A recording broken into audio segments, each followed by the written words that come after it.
안녕하세요. 다둥 패밀리의 다둥맘입니다.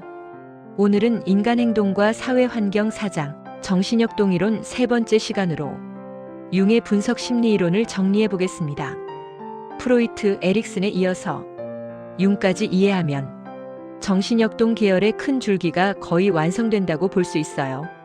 융 이론은 개인 무의식과 집단 무의식, 원형, 페르소나, 그림자, 아니마 아니무스, 그리고 성격 유형까지 나와서 내용이 많아 보이지만 핵심 구조만 잡으면 생각보다 깔끔하게 정리가 됩니다. 오늘 강의의 흐름은 4가지입니다. 첫째, 프로이트 이론과의 공통점과 차이. 둘째, 융 이론의 기본 입장. 셋째, 핵심 개념 정리. 넷째, 성격 유형과 사회복지 실천 시사점입니다. 키워드만 함께 체크해 보실게요. 1. 프로이트와 융의 공통점과 차이. 먼저, 융이 프로이트에게서 무엇을 이어받고 어디서 갈라졌는지부터 보겠습니다. 공통점부터 볼까요? 두 사람 모두 인간 행동에 무의식이 큰 영향을 미친다고 보았습니다. 그리고 어린 시절의 경험, 꿈과 상징의 의미를 중요하게 생각했다는 점도 같습니다. 하지만 차이점이 훨씬 시험에 잘 나오니까 조금 더 집중해서 볼게요. 첫째, 무의식의 범위에 대한 이해가 다릅니다. 프로이트는 주로 개인의 억압된 욕구와 갈등을 중심으로 무의식을 설명했습니다. 반면 융은 각 개인의 경험을 넘어서 인류가 오랜 세월 동안 공유해온 보편적인 심상과 경험의 저장고를 집단 무의식이라고 부르면서 무의식의 범위를 훨씬 넓게 잡았습니다. 둘째, 리비도 개념의 차이입니다. 프로이트에게 리비도는 주로 성적 에너지에 가까운 의미였다면 융은 인생 전반에 작용하는 일반적인 심리 에너지, 생활 에너지로 확장해서 이해했습니다. 셋째, 성격 발달에 대한 관점입니다. 프로이트는 성격의 기초가 5세 전후에 거의 결정된다고 보았지만 융은 성격 발달이 전 생애에 걸쳐 이어지고 특히 중년 이후에 자기 실현과 개성화가 중요해진다고 보았습니다. 이 차이만 알아도 객관식 문제에서 프로이트와 융을 구분하기가 훨씬 쉬워집니다. 2. 융 이론의 기본 입장. 이제 융이 인간을 어떻게 보았는지 기본 입장을 정리해 보겠습니다. 융에 따르면 성격 발달은 개성화를 통해 점점 더 자기 자신이 되어가는 과정입니다. 개성화는 내 안에 있는 여러 측면, 의식과 무의식, 여성적 측면과 남성적 측면, 빛과 그림자와 같은 부분들이 서로 조화를 이루어가는 방향으로 통합되는 과정을 말합니다. 궁극적인 목표는 자기의 실현, 즉 보다 통합적이고 전인적인 인간으로 성장하는 것입니다. 또한 융은 인간 행동이 의식적인 선택에 의해서도 조절되지만 개인 무의식과 집단 무의식에 담긴 원형들, 상징의 영향도 매우 크다고 보았습니다. 그래서 꿈, 신화, 종교, 예술 같은 것들이 인간을 이해하는 데 중요한 자료라고 강조했습니다. 3. 주요 개념 정리. 무의식과 자아, 자기. 이제 시험에 자주 등장하는 핵심 개념들을 하나씩 보겠습니다. 첫째, 개인 무의식입니다. 개인 무의식은 한 개인이 살아오면서 경험했지만 잊히거나 억압된 기억과 감정이 저장된 영역입니다. 프로이트의 무의식과 가장 비슷한 부분이라고 볼 수 있어요. 둘째, 집단 무의식입니다. 집단 무의식은 개인을 넘어 인류 전체가 공유하는 보편적인 심리적 구조입니다. 인간이 오랫동안 반복해온 경험이 마치 유전자처럼 축적되어 있는 심층 구조라고 비유해서 설명하기도 합니다. 셋째, 원형입니다. 원형은 집단 무의식 속에 존재하는 가장 기초적인 행동 양식과 이미지입니다.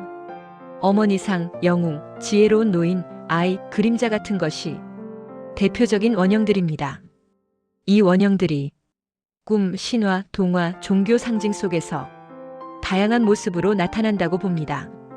넷째, 자아입니다. 자아는 의식의 중심에 있는 나라고 느끼는 부분입니다. 생각하고 판단하고 기억하는 일상적인 의식 활동을 담당합니다. 다섯째, 자기입니다. 자기는 자아보다 더 넓은 개념으로 의식과 무의식 전체를 통합하는 중심입니다. 융 이론에서 궁극적인 발달 목표는 자기가 충분히 실현되는 것입니다. 여섯째, 페르소나입니다.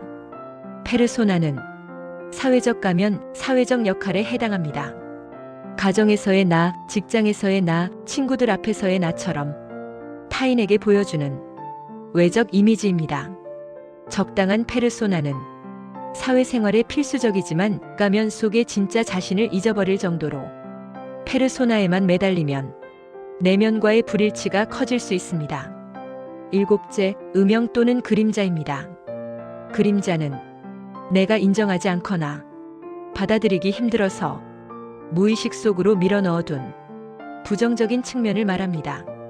하지만 그림자에는 숨겨진 가능성과 에너지 역시 들어있기 때문에 개성화 과정에서는 그림자를 인식하고 건강하게 통합하는 것이 중요합니다. 여덟째, 아니마와 아니무스입니다. 아니마는 남성의 무의식 속에 있는 여성적 원형, 아니무스는 여성의 무의식 속에 있는 남성적 원형을 말합니다. 융은 한 사람 안에 여성과 남성의 특성이 모두 있으며 이 양쪽 측면이 조화를 이룰 때 더 풍부한 인격이 된다고 보았습니다. 아홉째, 콤플렉스입니다. 콤플렉스는 특정 주제와 관련된 감정적으로 강한 기억과 생각이 묶여있는 덩어리입니다. 열등감 콤플렉스, 어머니 콤플렉스, 권력 콤플렉스처럼 어떤 주제가 건드려지면 감정이 과도하게 반응하는 현상이 콤플렉스로 설명됩니다. 열째, 리비도입니다. 융에게 리비도는 성적 에너지를 넘어 인생 전반에 작용하는 일반적인 심리 에너지, 생활 에너지로 이해됩니다. 마지막으로 개성화와 자기 실현입니다. 개성화는 자아와 자기 사이의 거리를 줄여가면서 자기를 향해 나아가는 과정이고, 자기 실현은 보다 통합적이고 전체적인 인간으로 성장하는 발달의 궁극적인 목표입니다. 4. 자아의 태도와 기능에 따른 성격 유형. 다음은 융 이론에서 유명한 성격 유형 부분을 정리해 보겠습니다. 융은 사람마다 에너지가 향하는 방향과 정보를 처리하는 방식에 차이가 있다고 보았습니다. 먼저 자아의 태도에 따른 구분입니다. 여기에서 내향성과 외향성이 나옵니다. 첫째, 내향형입니다. 에너지가 자기 내부 세계, 생각과 감정 쪽으로 향하는 사람입니다. 혼자 있는 시간을 통해 충전되는 경향이 있고 신중하고 조용한 편으로 묘사되곤 합니다. 둘째, 외향형입니다. 에너지가 사람들과의 관계, 외부 활동으로 향하는 사람입니다. 사람을 만나고 활동을 하면서 에너지를 얻는 경향이 있습니다. 다음은 자아의 정신 기능에 따른 구분입니다. 융은 4가지 기능을 제시했습니다. 사고, 감정, 감각, 직관입니다. 사고와 감정은 판단하는 기능, 즉 합리적 기능에 속하고, 감각과 직관은 정보를 인식하는 기능, 비합리적 기능으로 구분됩니다. 각 기능을 간단히 정리해 볼게요. 사고형은 논리와 원리, 객관적 근거를 중시해서 판단합니다. 감정형은 사람과의 관계, 가치와 선호를 중요하게 고려해서 판단합니다. 감각형은 오감으로 들어오는 구체적인 사실과 현실에 초점을 맞춥니다. 직관형은 직감과 통찰, 미래 가능성에 초점을 두고 패턴을 빠르게 읽어내려는 경향이 있습니다. 융은 이 4기능과 내향 외향 태도를 조합하여 여러 가지 성격 유형을 설명했습니다. 오늘 강의에서는 각 기능의 의미만 정확히 잡는 것을 목표로 할게요. 시험에서는 감정형의 특징이 아닌 것은, 합리적 기능에 속하는 것은 같은 식으로 자주 출제됩니다. 5. 융이론과 사회복지 실천의 시사점. 마지막으로 융의 분석 심리이론이 사회복지 실천에 주는 시사점을 짧게 정리해 보겠습니다. 첫째, 클라이언트의 내면을 의식 수준만이 아니라 무의식과 상징, 이야기와 이미지까지 확장해서 이해할 수 있습니다. 꿈, 반복되는 상징, 자꾸 마음에 걸리는 사람이나 상황을 탐색하면서 그 안에 담긴 원형과 콤플렉스를 이해하는 것이 도움이 될 수 있습니다. 둘째, 그림자와 페르소나 개념은 자기 이해와 상담에서 매우 유용합니다. 사회복지사는 클라이언트가 보여주고 싶은 나와 숨기고 싶은 나를 함께 다루면서 자기 수용과 통합을 돕는 역할을 할 수 있습니다. 셋째, 성격 유형에 대한 이해는 사정과 관계 형성에 도움을 줍니다. 내향형 클라이언트에게 너무 빠른 속도로 질문을 쏟아내면 부담이 될 수 있고, 감정형에게 관계와 감정을 충분히 다루지 않으면 개입이 건조하게 느껴질 수 있습니다. 넷째, 개성화와 자기 실현의 관점은 클라이언트가 단순히 문제를 고치는 대상이 아니라 자기만의 길을 찾아가는 주체적인 존재라는 점을 상기시켜줍니다. 이제 융의 분석 심리 이론을 큰 틀에서 정리해 보았습니다. 핵심을 다시 한번 요약해 볼게요. 첫째, 융은 개인 무의식과 집단 무의식을 구분하고 원형 개념을 통해 인류 공통의 심리 구조를 설명했다.